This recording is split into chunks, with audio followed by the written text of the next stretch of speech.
Hey there, and welcome to the Girl Means Business podcast, the show that's all about helping photographers just like you build a thriving business without sacrificing your sanity. I'm your host, Kendra Swalls, a former teacher turned full-time photographer and marketing coach, here to fill your earbuds each week with practical tips, real-life stories, and a whole lot of encouragement. So if you're ready to dive in, let's get to it because this girl means business. Hey friend, and welcome back to the Girl Means Business podcast. I am excited about this episode. It is a hot button topic we're going to be talking about today, and that is AI. Is AI coming for our jobs as photographers? It is one of the most asked questions in some form or fashion that I see online a lot. It's questions like, is it worth getting into photography if AI can already do our jobs for us? Is AI taking over? Do clients understand what's AI and what's not? Like all of these questions. And it is such a new, Wild West, uncharted territory. And it's a little scary. Anytime you have new things coming into the space, it can feel a little scary. I know that when I first started the photography space back in 2011, digital photography was not new, but you had this subset of photographers who were the old school photographers who had come up on film. And I first learned how to do photography on film. My first ever photography class was a film photography class at a community college. I took it as a side elective because it was cheaper than paying for classes at my actual college, and my college didn't offer a photography class. And it was one of those things where I needed an elective. I didn't know what else to take. And so I was like, well, I've always enjoyed photography, so let me try this class. So I took this one semester photography class. I learned how to photograph things on a film camera, how to develop the film, how to, use a darkroom, all the things. Now, could I do it today? Probably not. I don't remember very much about it. But all that to say that it wasn't that long ago that even the idea of digital photography felt new and scary for a lot of those film photographers. And so now the next phase of that is AI. And it's a new space. It's a new concept. It's this new space that we don't know what to do with yet. And I had, for a long time, had the idea that these people are kind of crazy. AI is not coming for our jobs. What we do is so personal that AI is not that great at creating photos. People can tell it's AI. I had all these kind of, oh, it's fine. We don't need to worry about it. And then I've watched AI get better and better and better at creating images. And a couple of weeks ago, I'm scrolling through social media and I get this ad that pops up onto my feed. And it's basically saying, who needs to hire a brand photographer when AI can create all these brand images for you just from a couple simple headshots? And I was like, oh, well, this is interesting because brand photography is what I do. And I had yet to see anything in the AI space that really made me go, oh, well, that's a little bit interesting. So I clicked on the link. Of course, that means now I'm getting more and more ads for similar things. But I clicked on the link and I was like, I just want to know what this is. And basically I think it was a subscription model where you paid X amount of dollars per year or month, and you get so many AI generated branding photos for your business. And they were saying, you can customize it with brand colors and background choices and clothing options and kind of avatar-esque choices, but then the images would look like you. You upload 5 to 7 headshots of yourself, and it creates all of this for you. And I was looking at some of the examples, and obviously the examples that they're sharing are going to be their best examples they have, just like you would put in a portfolio your best images.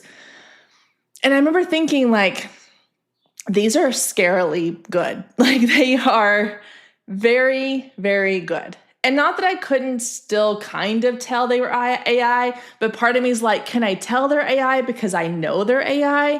But if I came across them in the wild, would I really know? And I got a little nervous. I'm going to be completely honest here. I got a little nervous. I was like, oh, wow, this is the first time I've kind of gone, well, crap, could AI take over my job? And then I had to reel myself back in.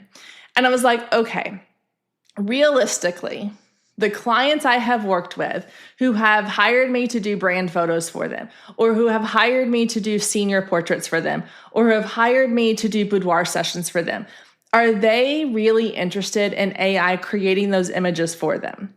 There are probably going to be people out there, because obviously models like this one, like this company that was creating this AI brand experience, brand photos, they have clients, they have people paying for these things. But do the clients that I have worked with, would they be interested in that? And honestly, I don't think they would.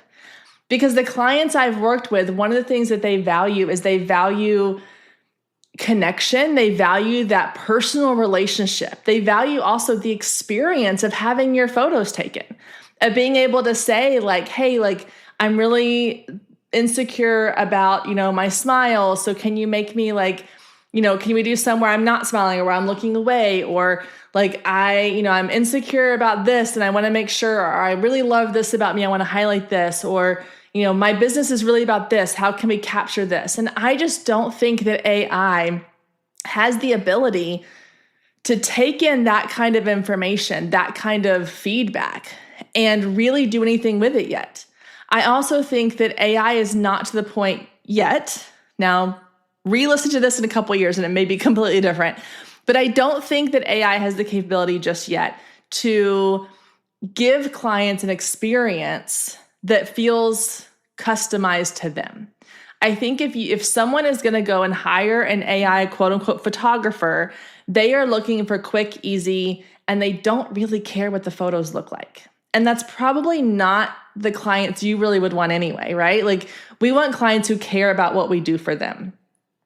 So let's talk about a couple different scenarios here. So the brand photography one, for example, I can see someone saying like, well, if I need a lot of content for my brand, this could be an option because it's cheaper than paying a photographer every month to come take photos, or every 2 months or 3 months. But I feel like eventually those photos are going to start to look the same and they're going to be disappointed with the images that they get. Like I was tempted, like there was a little part of me that was really, really tempted to sign up for it and just see what it created. But I wasn't ready to give my money over for that yet. Like I'm not quite there yet. But I was tempted because I was like, I am curious to know if this is kind of my quote unquote like AI competition, what am I really up against? And should I is it creating quality work? And so and who knows, maybe I'll try it out and just see. But in that space, yes, I can kind of see how maybe somebody who is like, I just need a bunch of content that is cheap and quick and easy, that would be a route that they would take. That's fine. They can do that. But if someone is like, I want to pay somebody to really be creative and think outside the box and do something different than just like a cookie cutter photo of me sitting in a fake office. This is not fake, by the way. The office I'm sitting in, if you're watching this on video, none of this is AI. All of this is real. It's me. But if I were to use an AI person, they actually have companies now that will create AI videos for you as well. I can guarantee you this is not an AI video, or an AI audio by any means. Stay with us. We'll be right back. We were hiring when we were making 50 to 100K monthly losses. And why? Welcome to episode 1. I can't think of a single founder who's been around for a decent amount of time in business who hasn't had their tunnel of year. This was that year. We're going to be okay, yeah, Sheree. Some are going to hear this and think, you TDP. But hear me out. You only have to do the math to understand that very soon we were $500,000 down. I think if someone is looking into hiring one of these AI photographers, they're going to end up getting, like I said, those cookie cutter photos. And after a while, they're going to realize every image looks the same. And maybe not exactly the same, but the branding example, like I gave a second ago, is you're going to end up with a bunch of photos of an AI version of you sitting in an office or sitting in a coffee shop or working on your computer or looking at your phone or holding a camera or whatever. And AI is not capable of thinking creatively like we as humans are. And there are plenty of people out there who are going to recognize that and go, I want somebody who can be creative, who can think outside the box, who can come up with an idea that is completely unique to me, my business, my brand, my personality, all these things. And I don't think AI is there yet. And I don't know that it will ever be there yet because it's a machine, it's a computer.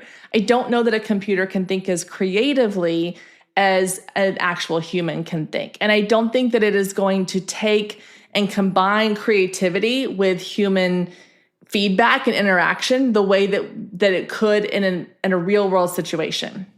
So for brand photography, I think that people who sign up for those AI photography, accounts or subscriptions, they might use the photos in the beginning and then it's going to burn out and they're going to be like, this is the same old crap every single time. I'm done with this.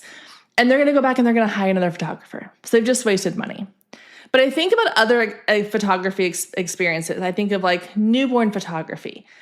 I would be so shocked to find out that someone had hired a company to do an AI newborn photo shoot. Like that's crazy to me. And there may be someone out there who's going to do that, but that's probably not the client you want anyway. Weddings, there's no way that someone is going to hire an AI bot to come photograph their wedding. I mean, it sounds crazy right now. And again, listen to this in 20 years and we may have like robots taking photos everywhere. I don't know. Maybe wedding photographers will have armies of second shooters that are all robots out taking photos. It could happen, but I don't know.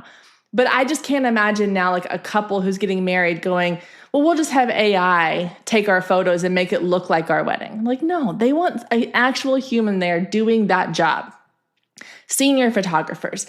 For my clients, the senior photography experience is an experience. It's what they hire me for. It's not just can I create great photos? It's the excitement of getting their hair and their makeup done and picking out outfits and going to a location and getting these fun poses and having a friend come along or their mom in the photo with them. Like, it's an experience. And an AI bot cannot give them that experience. And so that is something that we have that no amount of AI can take away from us. And family photography and event photography. And I shot a proposal the other day. I'm like, you're not going to leave those special moments in the hands of an AI bot. You cannot have AI recreate your proposal if you didn't already have the photo. So you need a human there to take that photo, to create that moment and capture that moment and put it into an image. And so for those reasons, I don't think AI is coming for our job. Now, are there aspects of photography that AI can replicate? Absolutely. Absolutely. There are parts of our business that AI can actually help us with. And I'm okay with that because if it's going to help me cull my images faster, let's do it. If it's going to help me edit my images faster, let's do it. If it's going to help me automate my workflow for getting clients onboarded or sending out galleries or communicating with my clients before a session, let's do it. If it's going to help me create better content to put out into the world to attract more clients, I'm all for it. So there are plenty of aspects of photography business and marketing and even the some of the creative side that it can absolutely help with, and I am all for it. Let's do it. But I don't think when it comes to the question of is AI going to take over our jobs, absolutely not. There is no amount of convincing that you can do that's going to make me think that an AI robot computer can be a creative mind like we as photographers are. Are there some jobs I think AI might take over? Absolutely. I think data entry, AI can do in a heartbeat. But anything that requires human creativity, human connection, I don't think it's coming for our jobs. And so in that same vein, if you are a photographer who has worried or you're already struggling to get clients and you're like, oh, now I have to compete with AI bots. Not only do I have to compete with like Susie down the road that also does photography, I now have to compete with ChatGPT. I want you to take a moment and just go breathe and bring it back down and go, okay, what am I really concerned about here? Am I really worried that an AI bot is going to take my job? Or am I more concerned that I'm not doing something right in my business, that I'm already getting clients. And so reframe your focus and go, okay, it's not really the AI piece I'm worried about. It is the internal idea of like, I'm not good enough. I'm not booking enough. I should change X, Y, or Z. The other aspect of this is we are assuming that our clients are dumb, and our clients are not dumb. They can spot an AI photo, an AI altered photo from a mile away for the most part. There's so much AI content on the internet right now and on social media that it's one of those things where I kind of feel like it's going to die off a little bit, but also our audience is getting savvy about it. They can tell when, the Smith family down the street who has not left their neighborhood in like 2 years post a family photo of them in like some Icelandic beautiful countryside. I'm like, yeah, I don't think so. Like, I know you haven't traveled outside of this zip code, much less to anywhere that is actually that beautiful. So let's maybe like dial that back a little bit. I think people are very savvy of that. And at the same time, nobody wants to be the one who's like called out for doing that. And so I don't think that our audience, and we got to give them credit. We got to give our clients credit for being way smarter than that. They don't want the AI image just as much as we don't want them creating the AI image and replacing us. The other thing I want you to think about is if your first instinct, when you start thinking about like, oh, AI is coming for my job, is to lower your prices and lower your standards or offer more but charge less, then that is getting into that fear mindset. You do not want to operate your business from a fear mindset. You want to operate your business from a place of, I am confident in what I offer and how much I charge. I know what value I bring to this role. And so I want you to think really hard about what are the things that you can offer your clients that an AI bot can't do. We've already talked about some of those things, the creativity piece, like lean into that. Lean into the idea that like what you do isn't just something that you pick up a camera and you push a button and magically happens. Like you have an eye for this. You have a skill that not everybody has. You have a vision that not everybody has. And you are able to create something that not anybody can create. And so showcase that, talk about that, share that with your potential clients, share your process for how you come up with a client session, how you come up with a vision for something. You can also lean into the piece of like the personal connection piece. The idea that like if your clients are looking for something in particular, or they have certain, insecurities or things that they really want to show off, that you can help them do that. Whereas an AI is not going to do that. Now, I'm not saying you need to market yourself as me versus the bot. Not that. But I want you to lean into the things that are actually going to help you set yourself apart from not only the AI piece, but every other photographer around you.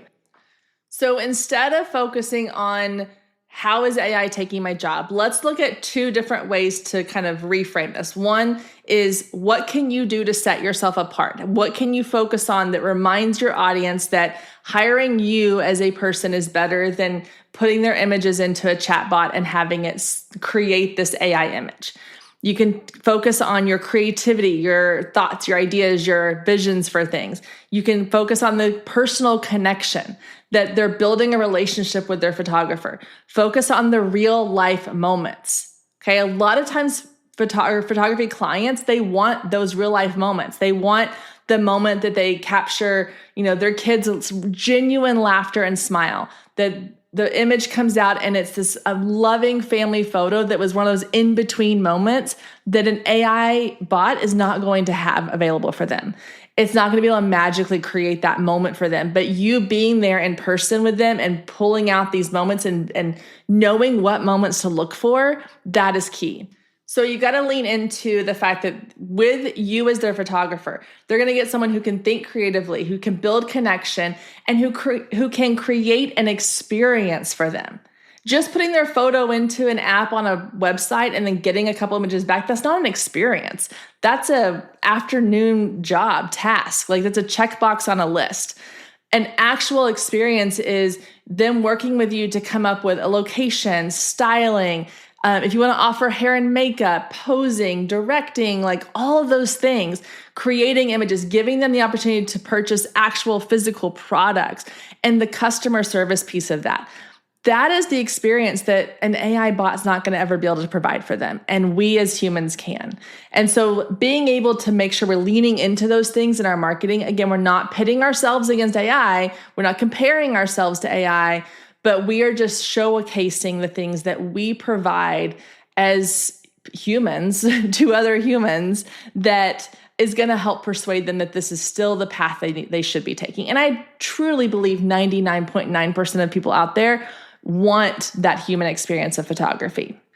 The other bucket of this is that we're not completely turning away from AI, because it is the future of a lot of things, especially in business, that we are embracing the parts of AI that can actually benefit us. In my previous episode, I talked about simplifying. I talked about going through and looking at what we're doing in our business and where we can create space for more things that bring us joy. Most of us, if not all of us, got into photography because we love taking pictures. We love creating something special. We love creating art. And whether it's for ourselves or for other people, we got into it for that reason, not because we like sending emails or editing photos, which some people love the editing process, and that's great too. We didn't get into it for, making phone calls and all of the tasks that go on behind the scenes. But we have to do those because that's how we run our business. And so if AI can help us do all of those daily tasks so that we have more time to create the things we want to create, to have actual conversations with our clients, to actually go out and do the sessions and spend less time doing things behind the scenes, then I'm all for that. And I think that that's a great thing to lean into. I think as a photography community, we need to embrace AI, not be fearful of it, embrace it for the things that it can actually do to help us get back to being able to do the thing that we all love the most anyway. So to answer the question of, do I think AI is going to take over my job? No, I don't. I think there will always be a place for photographers in this world. I think there's always going to be a place for people to create and want people to create truly unique, genuine artwork. And I also think that at the same time, we can have space for AI to help us in different aspects of the photography space so that we are able to still do those things we love, which is the creation piece. So AI is not coming for our job. It is just here to help support what we do already. And I'm all for that. I think it's great. And I recognize that it might be a little bit intimidating, but I think we can actually, as a community, lean into it and use it to our advantage and sort of mold the way that AI works within our photography space, as opposed to us fitting ourselves into the AI space. All right, that is going to do it for this week's episode. The all exciting topic of AI. If you have thoughts, opinions, ideas, questions, I would love to hear them. You can always find me on social media at Girl Means Business and send me a DM. You can email me at kendra@girlmeansbusiness.com. Or if you're watching this on YouTube or you head over to my YouTube channel, you can drop a comment down below and have a conversation with me. Let's chat. I would love to know your thoughts on this topic, what it is that you are hopeful about with AI, what it is that you are fearful about with AI, any thoughts or questions. AI programs you've come across that have been interesting. I would love to have you share those down in the comments. Thank you so much for being here. I hope you have an amazing week, and I will see you back here next week, same time, same place.